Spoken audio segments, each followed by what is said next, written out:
We wanted to make this episode special, so we treated our guests to a glam session at Glam Haven.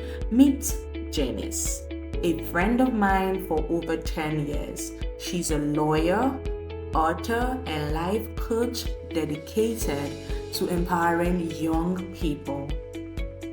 She's also the founder of the Janice Melvin Foundation, a non-profit organization that supports teenagers and young adults worldwide.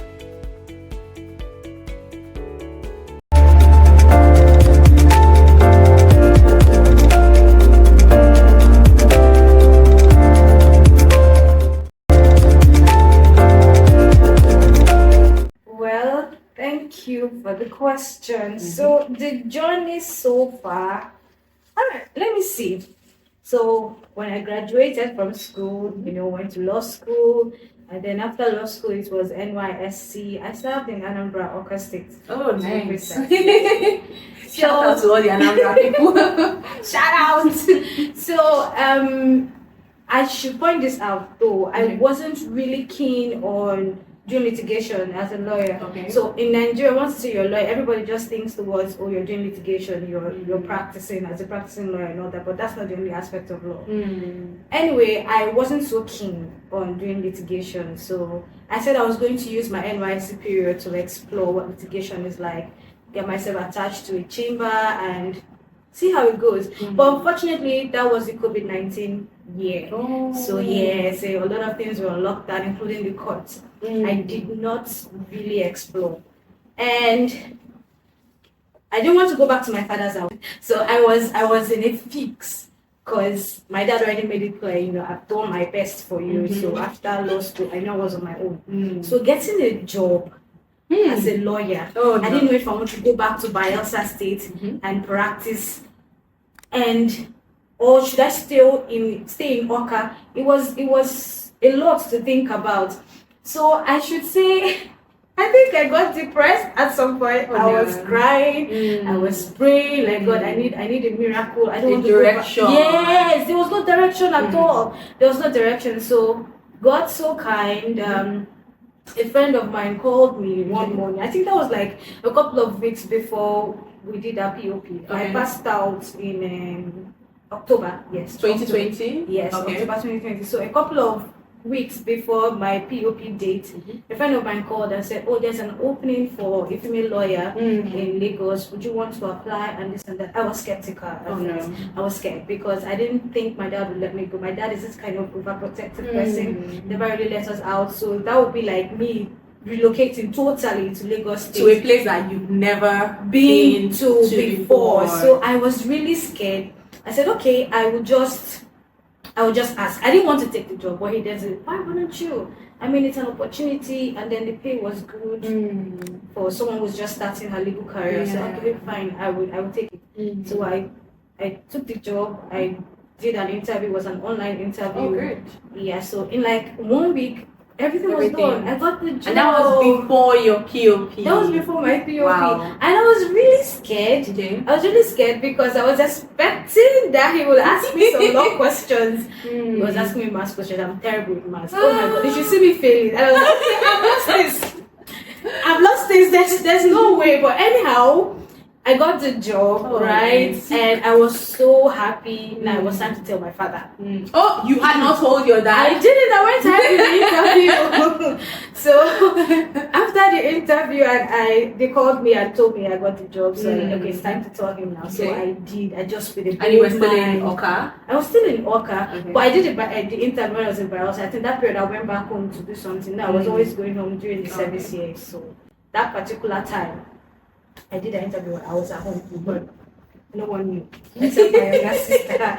Right. So after it was confirmed that I've gotten the job, so I summoned up courage. I told my dad. I had just said in my mind. Like? No, I already concluded that whether he accepts or he doesn't accept, I will go because the girl needs to find her. There was no way I'm going to stay back in my father's house, right? So And surprisingly, he accepted. He was like, oh, that's good. Congratulations. Did your due diligence? Did you check? Who is this person? Like, I did. He also tried to check anyway to be sure that maybe they're not going to scam me or going to kidnap me and all of that. So we did just that and everything was fine. And okay. And I just had to prepare. Service year came. I already told them that I would soon do my POP. And then I moved after my POP. So I came into Lagos 1st of November 2020. That was when I moved to Lagos. 2nd of November 2020, I started work. So I was working with a fintech company then. I still work with a fintech company though, but not that one right now. But I started and I was working as a legal compliance, the legal compliance officer. So yeah, I was new life, new job, new everything, new environment and everything. I was just open to embrace the opportunity. And so far it has been good. It's been an amazing journey.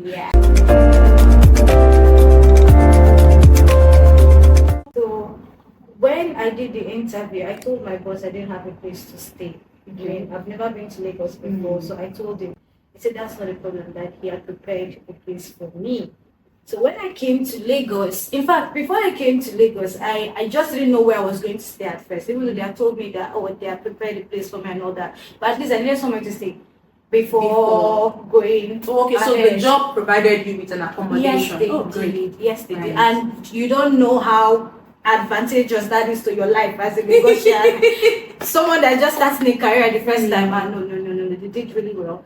So I didn't know where I was going to stay at first, but then I know you remember Becky. I was looking for a place to stay. I was calling everybody I knew I could call, but they didn't have any accommodation for me. But I was just asking for a safe week because I don't know how it was going to be when I come over. So finally, I just remember that, Becky stays in Lagos, and I called Becky. I asked Becky, and she said she just has to check in with the elder bro first, and then she did. In less than 15 minutes, she called back. Oh, you can go. I was so happy because at that point, I booked my bus ticket already. I knew, but you didn't know where you were going to spend your night. Wow. I didn't. So I came to Lagos, got to a place. I was so happy. And when I came, I know I've not said this before to her. When I came, I saw the condition of the family. You know how I was in shock. I didn't know Lagos houses were really small and all of that. So it wasn't used to the kind of houses I'm seeing in culture shock.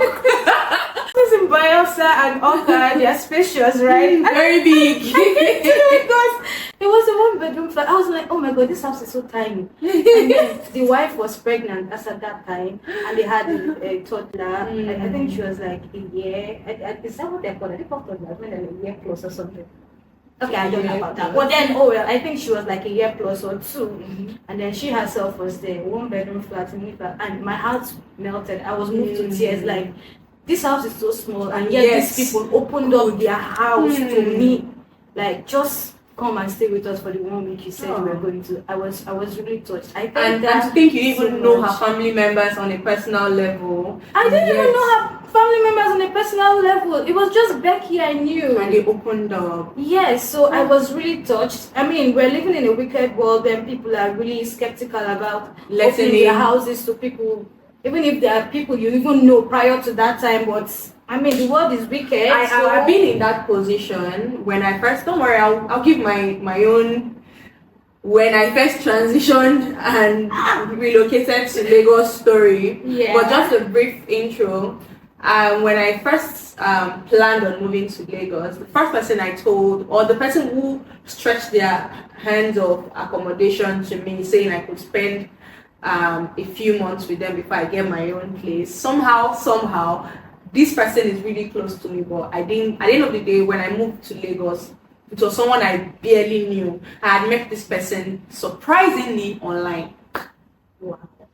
And she was like, because I was at the verge of losing a job, and I really needed that. I needed to do that relocation as in there and then. And I'm so grateful for that person as well too, right? So one thing I know for people, young persons who live in other places are looking to relocate to Lagos just for career advancements and all of that. One of the major issues is accommodation. Yeah, that's very true. Accommodation. So if you have that sorted, I always tell people, I mean, if you have your accommodation sorted in Lagos, you have sorted like 50%, if not more, of your problems. Because accommodation is actually a huge challenge, a very huge one. Yeah. So that was it. That's how I transitioned. And the next day I was to resume. It was even her elder brother. I'm talking Becky's elder brother now. That helps to point out, oh, this is where you're going to take, and blah blah blah. Then I found my way to my office, and then when I came in, I found like, oh, they already prepared your room for me. I'm like, oh my god, you are such a relief. So I just spent, was it 2 or 3 nights in Becky Place, as opposed to 1 week that I wanted to spend. So as I went back home that day, the next one was just pack up my things, took Uber, and that was it. God bless every person in Lagos that have accommodated, would I call us JJCs? Exactly. God bless you all, because I don't know, without you accommodating all the JJCs, I don't know, Life would have been tough. Well, let's see. Well, my job, I should say one, talking about my job, and it's because since my home and my job, it's like kind of close, they give me an accommodation. I hardly went out. So I was more like an introvert in Lagos. I still am an introvert in Lagos. So if you talk about life as a Bayelsa, I don't think I can really explain much. Plus, the way I look, a lot of persons always think I'm from Igbo, that I have the look of an Igbo person and all of that. So if I tell them I'm from Bayelsa, like, you don't look like a Bayelsa. From where to where? Okay, so I cannot even say there's any kind of culture shock or whatever. I don't know. So have you met any Bayelsan aside from me and aside from persons that you know already? Okay, so I have a couple of, not a couple, and say 70% of my colleagues are Bayelsans. How is that possible? Because my boss is a Bayelsan.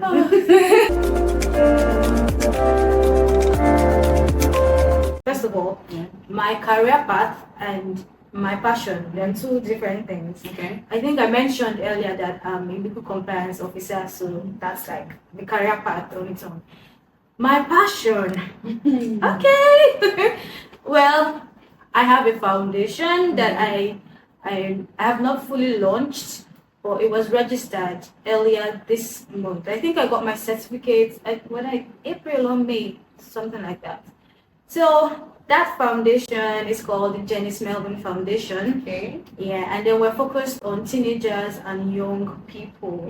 Now the slogan is nurturing the younger generation, healing lives, igniting potential, and making impact. That's a slogan, and I'm sure it's self-explanatory. Yeah, it is. So, how the passion came about. I think that should be from my life, how I grew up. I have always had a passion for young people like myself, teenagers when I was still a teenager, and even right now too.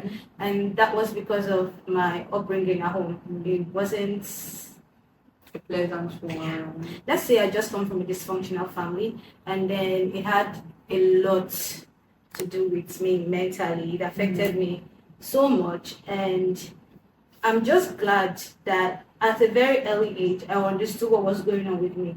I think as at 16, 17, I already knew what was happening.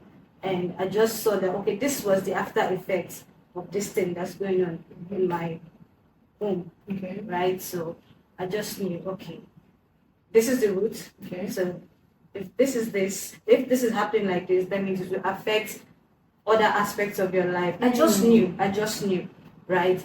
And I know I had to do something to change that. Okay. I didn't know how I was going to, but I knew I had to do something to change that. I need to talk to people like me that were having similar experiences, and all of that. So when it started, I think that was in my SS1. Okay. In my SS1, I had, I had the privilege to join a teenage fellowship in my church back then.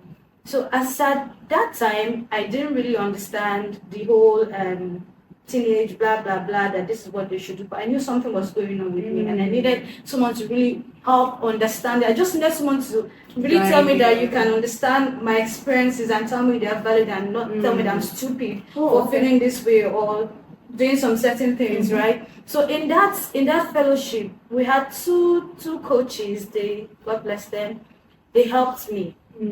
They helped me so much. As at that time, I was really struggling with low self-esteem. Oh no! I was actually very smart, but We then know that. but then I couldn't, for some reasons I can't explain. I just couldn't bring myself out to position myself where I should be, and all of that. I was just so boxed because of the whole low self-esteem and all of that. But it was in that fellowship that coach. Were two, a lady and a guy. The coach does not say, you can be anything that you want to be. You just need to start telling yourself the things that you want to say in your life. Be positive and all that. You don't have to think about the negativities that people tell you, not your parents, not your friends, not your peers, and all of that. So it started to hit me. I am actually the author of my life. Yeah, I was actually the author of my life. I could say the things I want to see in my life. I don't have to think about the other things people are saying about me. So that was when it started. I think I had a paradigm shift here. So it just turned. So I started telling myself positive things.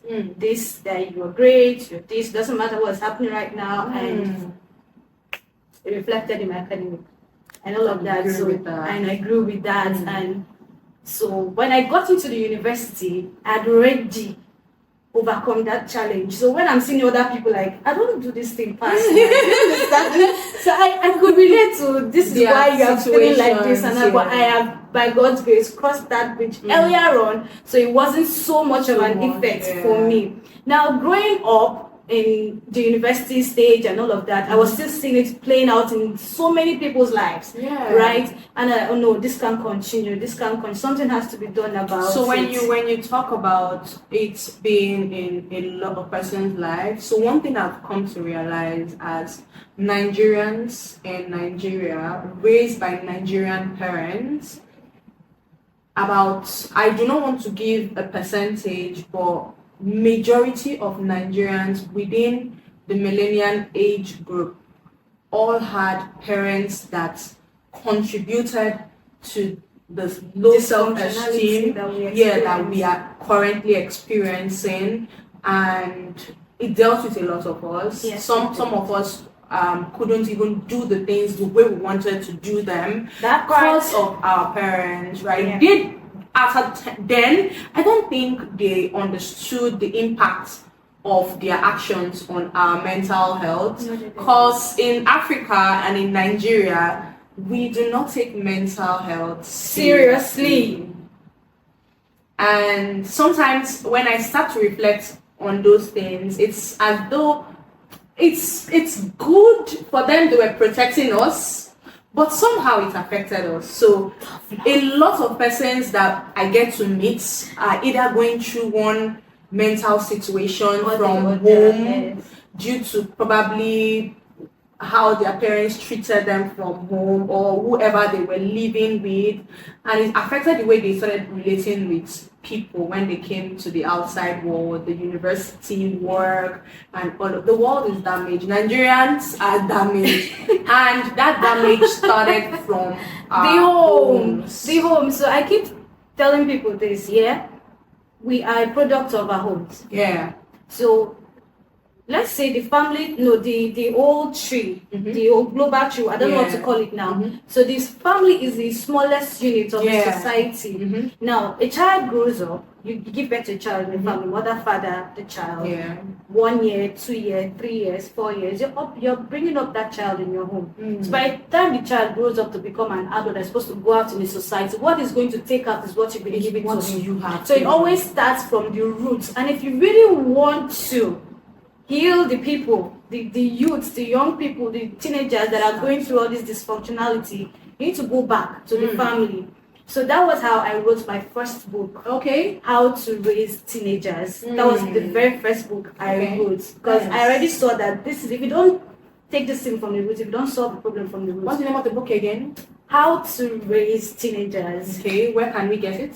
Oh, it's on Amazon, but since we're in Nigeria, it's on Seller too. Just Janice Melvin, How to Raise an Adult. How to Raise an Adult. Yeah, How to Raise an Adult. Okay, so we would put the link on the description of this video in case there are persons who want to.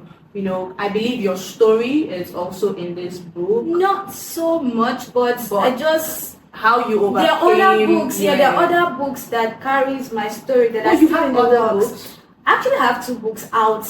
Okay. Out there. Names. So the first one, as I said, is How to Raise an Adult, not teenager. Sorry about that. How to Raise an Adult. Mm-hmm. Then the second one is Don't Overthink It. About overthinking. Yes. So there's actually a lot of work I'm putting in the background for this whole passion and just trusting in God that when the right time comes, everything will come to limelight. When did you write your first book? I wrote my first book in May 20. I started writing it in May 2022, and I would not want to say this and make it look like it was a me effort. There was a lot of God factor in this thing, because even the foundation, I wouldn't have registered it if I had not gotten the backing from God and said, yes, it's time.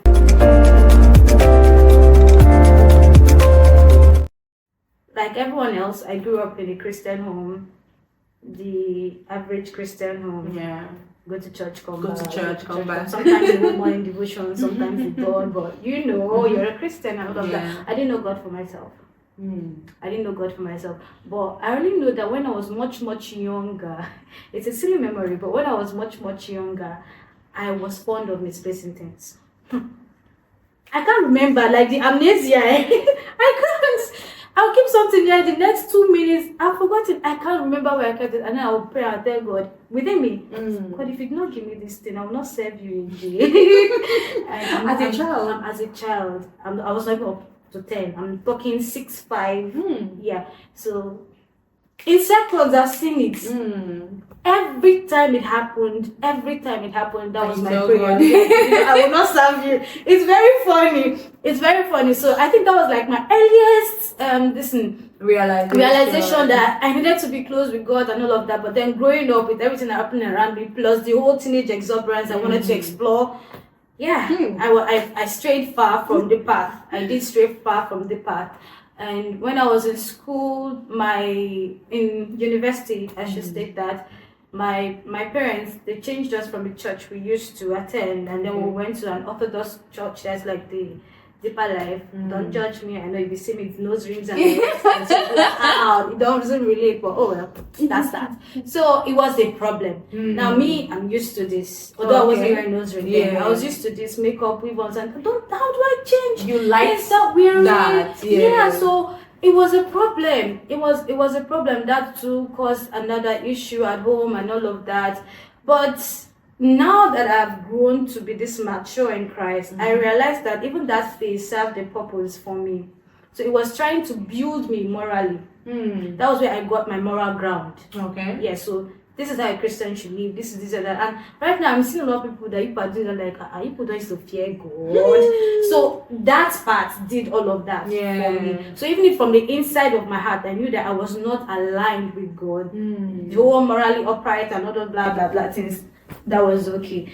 And I understood that part was a very essential part of my Christian journey and all of that. But then again, I knew something was missing. There was something missing. At some point, it felt like it's not just all about the outward appearance. Rather, you do this, you do that, but in my heart of hearts, I still don't feel like I'm close to God. So there was how kind did of that? a void. Thank you. There was a void. So how do I feel in this? Nobody's telling me about that. You're telling me not to wear weave-ons, not to wear without these, giving me reasons and speaking to my soul. Exactly. Yeah. I could decide not to wear weave-ons and all of those things again, but you will still go to hell. You will still go to hell if you don't actually know God for yourself. And that part was missing. No one experienced in my family house. So I stayed in a family house when I was 7, Dominion City Corpers Fellowship in Oka. So if you see anybody that stays there, they will tell you Janice was a problem. They will come for my devotion at force. Are you for real? I had not known God for myself as at then. Oh, So okay. it was still a problem. I was like, "Oh, these people are doing holy like this. I'm not understanding you guys. What so changed? I'm coming there. Give me a break. I'm coming there. So they would tell you I was a problem, right? They would tell you I was a problem. So until one period, it was close to when we were doing our POP, we just wanted to pray together. Those of us who were going to pass out that set. So we're going to pray together and secure our future in the hands of God. We don't know where we're going and all of that. So when it was my day to lead prayers, when I was leading prayers, everybody like, Janice camp. And the same thing happened to when I was in law school. When I was in law school, my roommates, you said we're going to pray one night, and I was not who led prayers. I didn't used to go to church in law school. Oh really? I didn't used to go to church. My roommates, they were like, Janice, go to church. I'm like, you guys should go, don't worry. But then one thing they didn't know, I used to do my own fellowship. That's how we're deceiving ourselves. So when everybody would go out, I would then pray, listen to messages. By the time they're coming back, I was done with mine. So they didn't even know that even as I wasn't going to church, I was still doing my own thing in the room. But much later, I started going to church with them anyway. But as at that time when we held this prayer, I wasn't going to church. And I was only led the prayers. They were like, Janice. People think that I'm the devil herself, or I don't understand where is this coming from. So yes, back then I was not so much into God, and when the whole realization came that I needed to find God for myself, I think it started in service here. Okay. It was in service here it started. I think there was one of my friends. If you remember, I don't think you remember, but I used to post one girl in particular. Her name is Esther. Okay. Esther was like one of the persons who stood in the gap for me, right from Dominion City Coppers Fellowship. Yeah. Always have someone Kingdom friends, very important. that stands in the gap for you, even when you're backsliding. Yeah, she was saying, Janice, you cannot come to DCCF and not serve God. She will pray. She always prays. And then there's another of my friends, his name is Joshua. And one day I bumped into them in my room. They were praying. I think they mixed olive oil and water. They were just sprinkling on my bed, laying hands on my bed, like using my bed as a point of contact. So I bumped into them doing that. They're like, I feel like I get demon or waiting. What's going on here? But I didn't know they were doing something. They were interceding. Yeah, they were really interceding on my behalf. So by the time I was leaving DCCF, I still had Esther's number. I didn't think I would need her for anything. But from that time, something happened. By that one act. Like, yes, so no, they really prayed. They really did stood in the gap for me. And when it hit me that it was time, I really needed to come close to God. It was still during service year. A lot of things happened during that service year. So that was like the beginning part of everything that happened much later in my life till now. So the realization I knew I needed to get close to God was from service year. That realization I had was during COVID era. So I was leaving my father's house. okay. And I knew I had to like find a church for myself and all the other things. And I was just telling God, you know me. I can't go into all of these doctrines, don't wear this. I cannot. I can't. I tried to keep it, but it didn't work. And you know it caused a lot of issues at home. And I can't continue. So I need you to take me to a place that I know you are there. And I know that your spirit is there. Word. They will preach the word. My spirit man will be well fed, and then I will grow spiritually, morally, career-wise, every other aspect of my life. I just want to serve you with the best of me. Take me to a place that can bring out the best in me and serve you well with everything I have. I prayed that prayer right from law school era till service year. I didn't know that God actually carried me and took me right to the place. I'm a Dominion City member right now, and that was where it started from. And the funny thing is, I never wanted to serve in Oka. My plan was to serve in Port Harcourt. Somehow, God has that thing didn't work. That relocation plan just didn't work. And all this time, I told you I was praying that God should give me a church. I didn't know that He carried me and placed me in a place where I actually ought to be. And it was during one of the services we held in our sitting room, because there was no churches at that COVID era. Everywhere was on lockdown. So we stayed there, and I used to sleep. Don't judge me. Don't judge me. During service, I used to sleep. Because I don't know what people were preaching. So it's entering their call from this to that side. I will sleep. So that particular day, I was sleeping, but my subconscious was awake. And I heard my pastor, Pastor David Ubweli, he was preaching. And he said something profound that struck my spirit. And I just, sat up like, who's preaching? I had to tap someone by the side and like, who is preaching? And the person said, it's the Jew. I said, Jew. I didn't even know he was a Jew. I didn't even know he was a Jew. So I was just, listening and listening and listening. I think that was the very first time I knew the Holy Spirit spoke to me. And he said, this is he. This is the man you've been looking for. And that was how my eyes opened. All the while I was praying for a church. I was praying for God to put me in a place where I could really serve him and give him my all and all. I didn't know he carried me and kept me in the center, right there in the fellowship house, that I wasn't even obeying their rules. I was like a thorn and their flesh for them. And they didn't chase you away. They didn't chase me by. You will not chase me to anywhere. So, and that was how I just knew, okay, I needed to find him. But I was so far from him. I had strayed so far. How do I come back? I didn't know. But then that was where the seed was really planted deep. You need to do this. And that period was the time he was really preaching. It's time for you to build your fellowship with God. COVID-19, there'll be a time will come, you will not see churches, and all of that. And you held on to that. So that was it. By the time I came to Lagos, I still wasn't going to church. But I was streaming service online. Then there was one service, January period, I should say. That's now fast forward to 2021 in January. So I was listening to the sermon. That period is what we have, we call post-encounter retreats. Just the time you have with God, and then you come back, you just testify, how was it, how was the experience. So there's this lady, she wasn't even a member of my church. And then she came and she said that she came with a message from God, that God has told her to tell the sisters something. She quoted a scripture from Isaiah. I can't remember the particular Bible verse. And when she said it said something about the daughters of Zion, that woe to us, something like that. But then the explanation was, we're not being serious with God. We're supposed to be out there. We, God's daughters, we're supposed to be out there bringing people to his kingdom. And we're wasting our time, wasting our lives.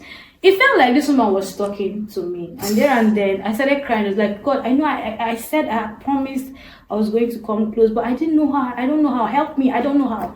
And then he said, call Esther. Call Esther, your friend from service here. Esther from service here was the one God said, call.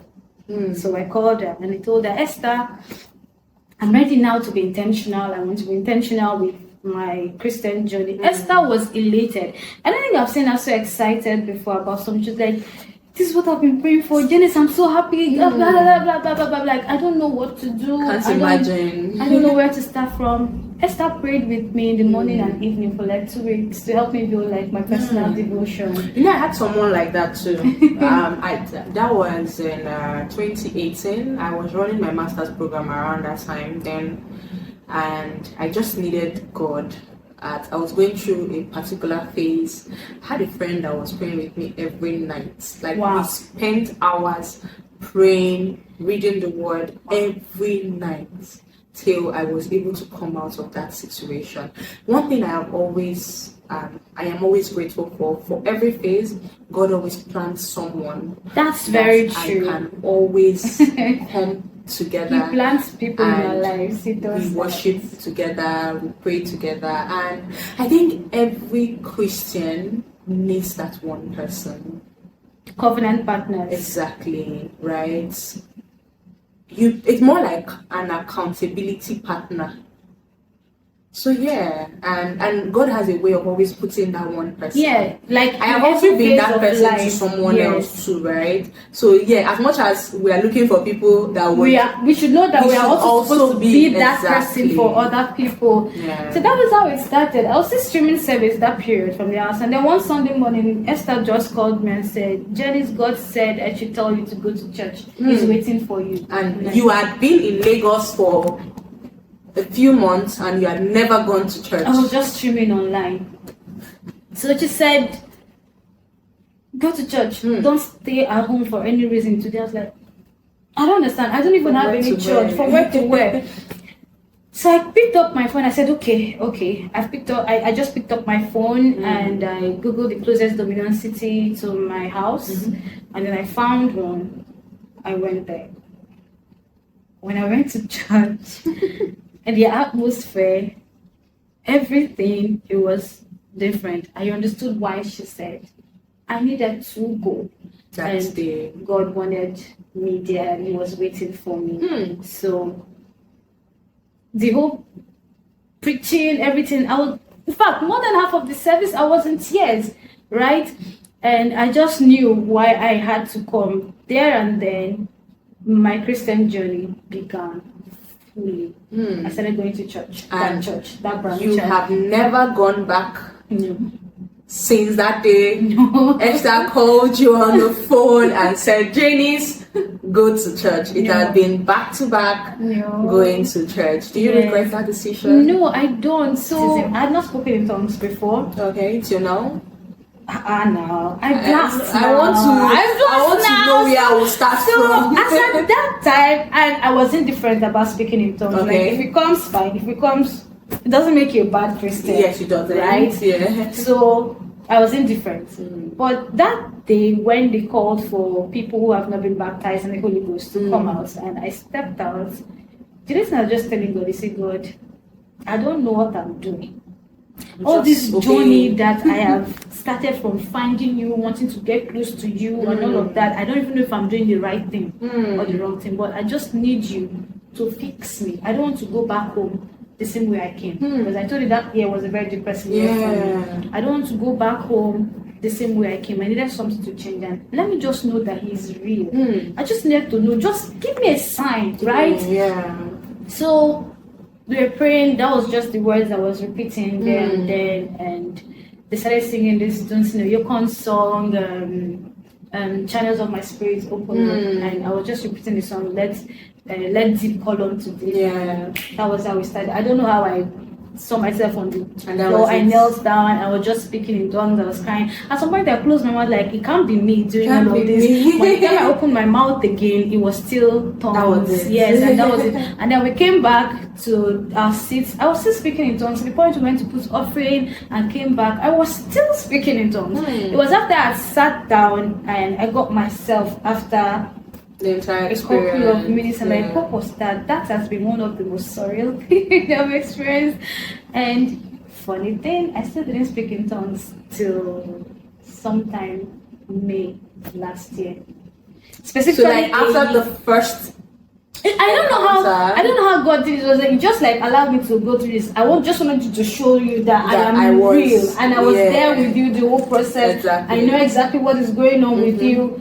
Go through the process. I'm here. You asked me to show you a sign. I am giving you the sign. Now go home and work on yourself. So by the time I came home, that was when the inspiration to write the book came. So it was born out of that encounter retreat and all of that. So that was how I wrote that first book.